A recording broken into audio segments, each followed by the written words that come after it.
YouTube channel study with Hemant में।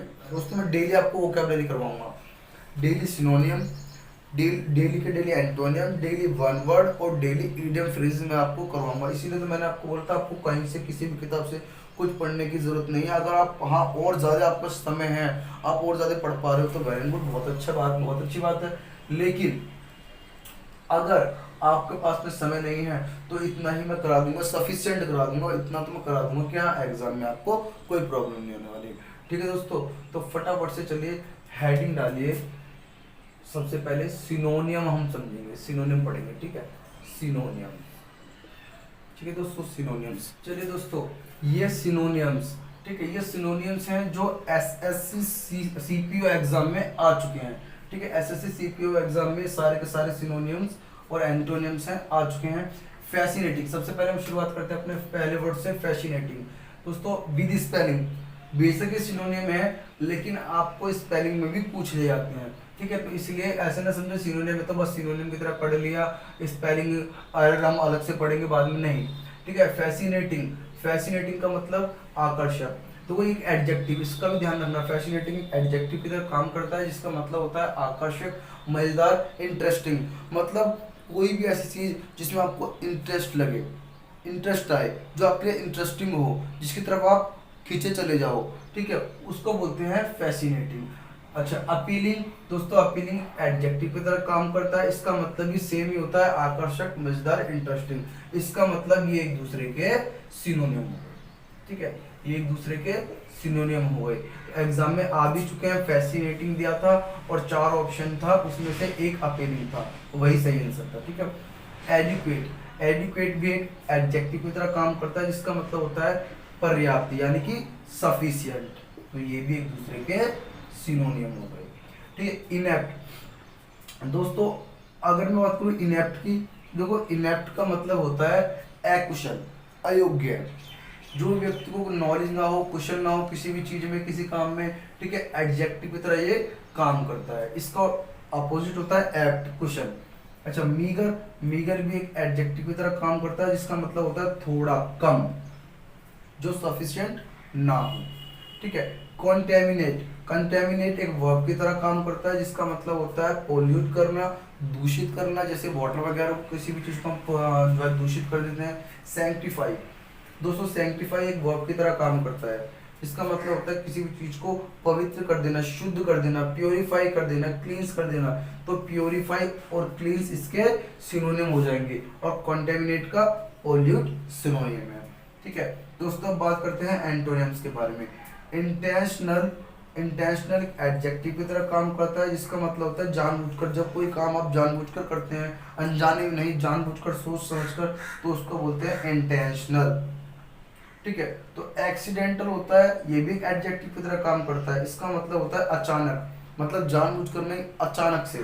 ठीक है, तो इसका मतलब हम ये कह सकते हैं कि ये दोनों एक दूसरे के क्या है, एंटोनियम है। ठीक है, वॉल्यूंटरी, दोस्तों वॉल्यूंटरी एडजेक्टिव की तरह काम करता है, तो इसका मतलब होता है स्वैच्छिक, बिना पैसे के। अब देखो बिना पैसे के मैंने क्यों लिखा है, कोई भी ऐसा पर्सन जो अपनी मर्जी से कोई काम कर देता है विदाउट टेकिंग मनी, मतलब वो पैसे नहीं लेता उस काम के, स्वैच्छिक अपनी मर्जी से, उसको बोलते हैं वॉल्यूंटरी। ठीक है, लेमेंट, लेमेंट एक नाउन की तरह काम करता है और वर्ब की तरह भी, दोनों है दोस्तों, लेमेंट नाउन भी है और वर्ब भी है, इसका मतलब विलाप और रोना। ठीक है, सेलिब्रेट, सेलिब्रेट वर्ब की तरह काम करता है जिसका मतलब होता है उत्सव मनाना, मतलब जब हमें बहुत ज़्यादा खुशी होती है, हम किसी चीज़ को एंजॉय करते हैं, सेलिब्रेट करते हैं, उस चीज़ को मनाते हैं, तो उसी को, इसका मतलब ये एक दूसरे क्या हो गए, एंटोनियम। इधर आप रो रहे हो, दुख मना रहे हो, है ना, इधर उत्सव मना रहे हो, that means both are antonym. ठीक है, नेक्स्ट वर्ड ब्लीड, दोस्तों ब्लीड इज अ वर्ब, और ब्लीड का मतलब क्या होता है, खून निकलना। ठीक है, खून निकलना, हम बोलते हैं ब्लडिंग हो रही है, तो उस तरीके से।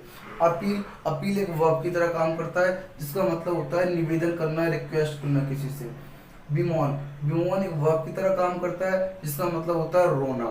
ठीक है, इनरेज्ड, दोस्तों इनरेज्ड एक एज एन एडजेक्टिव काम करता है जिसका मतलब होता है एंग्री हो जाना, गुस्सा हो जाना। इसका एक बहुत अच्छा और सिनोनिम है, देखो फ्यूरियस।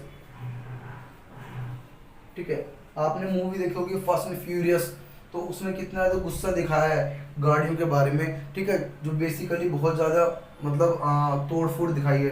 तो इंग्लिश का मतलब फ्यूरियस, गुस्सा, ऐसा पर्सन जिसको बहुत ज़्यादा कोई गुस्सा है, एंग्री है, उसको बोलते हैं। प्लीज, प्रसन्न होना, एक एडजेक्टिव की तरह काम करता है, प्रसन्न, ऐसा इंसान जो प्रसन्न है, खुश है, हैप्पी है, तो उसको बोलते हैं प्लीज। दैट मीन्स दोनों एक दूसरे क्या है, एंटोनियम। एक तरफ आप गुस्से के बारे में बात करो, दूसरी तरफ आप हैप्पीनेस यानी कि प्रसन्नता के बारे में बात करोगे। ठीक है दोस्तों, इसको फटाफट से आप कॉपी कर लीजिए या स्क्रीनशॉट ले लीजिए। इसके बाद अब हम पढ़ेंगे one word substitution and idiom phrases. Okay दोस्तों, चलिए इसको फटाफट से कर लीजिए क्लियर। तो चलिए दोस्तों शुरू करते हैं अपने इडियम्स एंड वन वर्ड।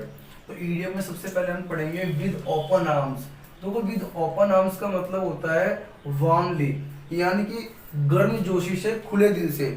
जैसे कोई आप एकदम बाहें फैला कर स्वागत करता है ना, बिल्कुल एकदम गर्म जोशी से, बिल्कुल एकदम उत्साहित होकर के, खुशी दिल से, तो उसको बोलते हैं विद ओपन आर्म्स।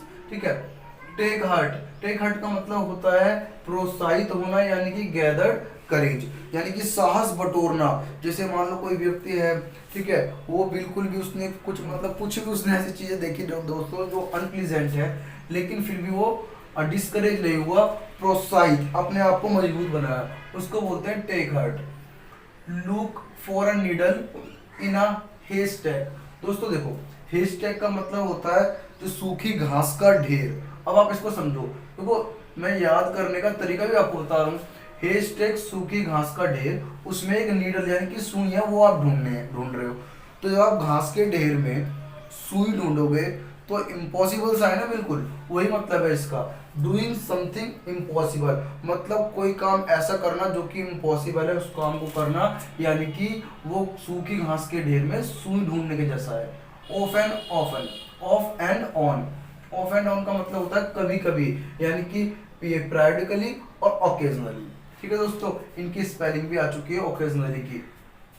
चलिए next, get the green light, इसका मतलब होता है गेट परमिशन। देखो हरा सिग्नल मिलना, यानी कि परमिशन मिल जाना। ठीक, गेट परमिशन। आगे वन वर्ड, वन वर्ड के बारे में दोस्तों अगर हम बात करें तो पहला है एपिटफ। एपिटफ का मतलब होता है a phrase or form of words written in memory, यानी कि कोई भी ऐसे शब्द जो लिखे हुए होते हैं किसी पर्सन की याद में, ऐसा पर्सन जो मर चुका है। Specially N inscription on A Tom stone, यानी कि दोस्तों जैसे आपने देखा होगा कि अब कब्रिस्तान वगैरह में जहाँ पर कब्र होती है उसके ऊपर, ठीक है, एक बिल्कुल ऐसे पत्थर सा ऐसे लगा होता है, उसके ऊपर लिखा होता है 1990 और फिर उस इंसान के बारे में। तो जो उसकी याद में जो ऐसे करके कब्र के ऊपर जो बना हुआ होता है उसी को बोलते हैं, उसी लिखे हुए को बोलते हैं एपिटफ। ठीक है, कोई भी ऐसी कब्र पर जो इंस्क्रिप्शन मतलब जो लिखा हुआ, जो खुदा हुआ होता है, शिलालेख, तो इसको हिंदी में हम बोल सकते हैं समाधि लेख। ठीक है, समाधि लेख। तो कोई भी ऐसा जो समाधि जो शिलालेख है, यानी कि जो उस पर लिखा हुआ है, उस पर्सन जो पर्सन मर चुका है उसकी याद में लिखे हुए जो शब्द होते हैं उसी को हम बोलते हैं एपिटफ। एपिलॉग, एपिलॉग बोलते हैं दोस्तों एक सेक्शन और स्पीच, कोई भी ऐसा सेक्शन या speech at the end of a book और प्ले, जो किसी भी प्ले के एंड में या बुक के एंड में दी गई हो, that serves as a comment, जो कमेंट के रूप में हो, ऑन और कंक्लूजन, और निष्कर्ष के रूप में, टू व्हाट हैज हैपेंड, कि क्या हुआ है उस चीज में। तो दोस्तों कोई भी आपने बुक है, जब आप बुक का लास्ट पन्ना खोलते हो तो उसमें कुछ ना कुछ ऐसा सेक्शन लिखा हुआ रहता है लास्ट में, थोड़े कमेंट रूप में, थोड़े स्पीच के रूप में, तो उसी को बोलते हैं एपिलॉग। लेकिन शुरुआत में नहीं, बुक के एंड में। तो ये लाइन बड़े अच्छे से याद रखना है, इतना आपको याद करने की जरूरत है। ये खत्म। एग्जाम में इतना जरूर देगा, कोई भी एग्जाम में अगर ये वर्ड आएगा तो याद रखना ये जरूर देगा at the end of a book. तो बुक के एंड में हो एपिलॉग और बुक के शुरू में हो प्रोलॉग, तो दोनों एक दूसरे के एंटोनियम है दोस्तों। ठीक है, ए सेपरेट इंट्रोडक्टरी सेक्शन। इंट्रोडक्टरी मतलब क्या है, शुरुआत। इंट्रोडक्शन जैसे हमारा होता है, इंट्रोडक्शन क्या होता है, शुरुआत में होता है ना, लास्ट में थोड़ी होता है। तो इंट्रोडक्टरी जो सेक्शन होता है वो किसी भी लिटरेरी का, ठीक है, ड्रामेटिक यानी कि प्ले का, म्यूजिकल वर्क किसी का भी, इसको हिंदी में प्रस्ताव बोल दिया। तो प्रोलॉग शुरुआत में और एपिलॉग एंड में। ठीक है, स्टेला, एन अपराइट स्टोन, कोई भी उभरा हुआ जो पत्थर होता है, स्लैब और कॉलम टाइपिकली बियरिंग एक कॉमेमोरेशन इंस्क्रिप्शन, और relief design often serving as a gravestone. दोस्तों देखो, ये आपको देखने पढ़ने में बिल्कुल एपिटाफ की तरह लगेगा स्टेला, लेकिन इससे थोड़ा सा अलग है। इससे थोड़ा सा अलग है। कोई भी पत्थर का स्टैचू टाइप होता है, कोई भी लिखा हुआ, ठीक है, अशोक स्तंभ था, तो उस पत्थर की जो पत्थर होता है, उस पत्थर पे जो कोई भी चीज, मान लो कोई स्तंभ बना हुआ, उस पर जो कुछ कोई भी चीज जो लिखी हुई होती है, उसको हम बोलते हैं स्टेला। ठीक है, अगर आप इसको गूगल पे सर्च मारेंगे, उसकी इमेज देखेंगे तो बिल्कुल ऐसे दिखाई देगा, कोई पत्थर है और उस पर कोई इमेज ऐसा कुछ लिखा हुआ है, गुदा हुआ। ठीक है, तो उसी को क्या बोलते हैं, स्टेला। ठीक है दोस्तों, तो ये हमारी इडियम्स हो गए आज की, और ये हमारे वन वर्ड हो गए। ठीक है दोस्तों, एक वर्ड में आपको बता दूं, एक वर्ड रहता है हमारा, एक इसमें आज की जो हमारी वन वर्ड है उसमें एक रहता है बस वन वर्ड में। ठीक है, जिस जो है नेक्स्ट वर्ड, यानी कि चैपल।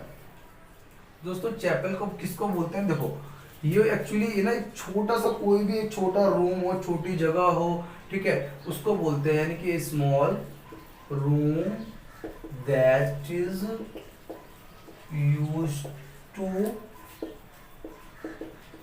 क्रिश्चियन वर्शिप, यानी कि कोई भी ऐसी छोटी सी जगह जो क्रिश्चियन, ठीक है, वर्शिप के लिए यूज की जाती है, पूजा पाठ के लिए यूज की जाती है, उसी को बोलते हैं चैपल। ठीक है दोस्तों, तो आज के हमारे ये वन वर्ड भी खत्म है। तो दोस्तों अगर वीडियो अच्छी लगी हो तो इसको ज़्यादा से ज़्यादा शेयर करें, ताकि सभी जो क्लास है इसका फ़ायदा उठा सके, ठीक है, और अपने नॉलेज को इनहेंस कर सके। यकीन मानो दोस्तों, इनसे बाहर जितने मैं आपको लिख पाऊंगा, डेली मैं आपको लिख पाऊंगा, वन वर्ड भी, इडियम्स भी, सिनोनिम भी, एंटोनिम भी, इनसे बाहर आपके एग्जाम में कुछ नहीं आएगा। और जितने भी एरर की प्रैक्टिस मैं आपको कराऊंगा, बस वो आपको करके चले जाओ। इसके बाद में आप कोई भी एग्जाम हो, ठीक है, सब एग्जाम के लिए आपके बेनिफिशियल ये चीज़ होंगी। ठीक है दोस्तों, तो अगर वीडियो अच्छी लगी हो तो लाइक करें, कमेंट करें, शेयर करें, और कोई भी अगर प्रॉब्लम हो तो दोस्तों कमेंट बॉक्स में ज़रूर बताएं। ठीक है दोस्तों, ओके, टाटा, बाय बाय।